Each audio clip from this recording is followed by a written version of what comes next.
אני אומר, אבא שבשמיים, שלא נפסיד את הרכבת. איזה רכבת? הנגיב הזה שבא זה רכבת. לאן היא נוסעת? שכולם יזכו להכיר את הבורא. כולם יתקרבו לבורא. אז זו המטרה של הנגיב הזה, שבורא העולם הביא את הנגיב הזה. המטרה שלו, שכולם יכירו אותו, יתקרבו אליו. לצערנו הרב, הרבה נפלו פשוט לטבע. טוב, נשמרים, עושים את החוקים, בסדר. נכון, זה אמת. שצריכים להישמר.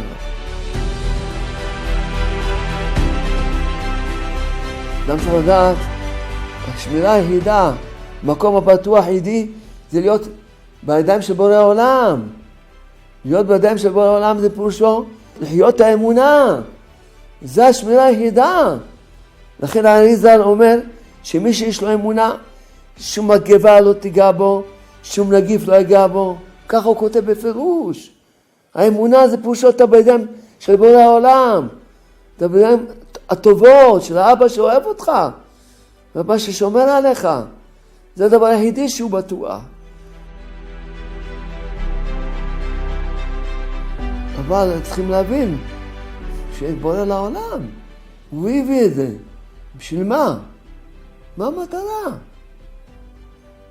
מטרה שכולם יתעוררו. מתקרבו לבורא, יבינו. יש עולם, יש תכלית לעולם. הרוב בכלל לא יתעוררו בכלל.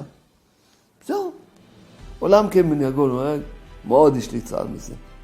אני אומר, בוא שלם, שלא נפסיד את הרכבת. מה אני עושה? אני מתפלל. מה חסר? חסר שאדם אין לו דעת. אז מה צריכים? שכולם, כל מי שיש לו, אני מתפלל על זה כל הזמן.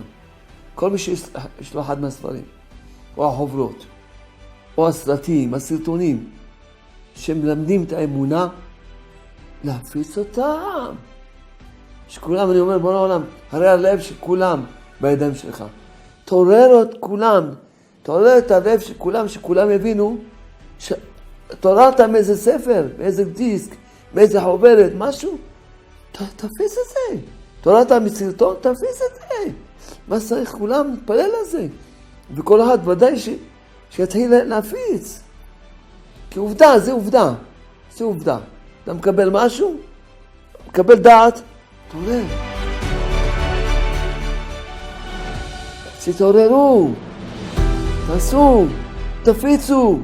שכולם יהיה להם את האמונה. שלא נפסיד את ההזדמנות שכולם יתקרבו לבורא כבר. כולם יאמינו במלך. כולם יחיו את המציאות שיש מלך. אל תהיה שאנן. תתחזק באמונה ותפיץ האמונה.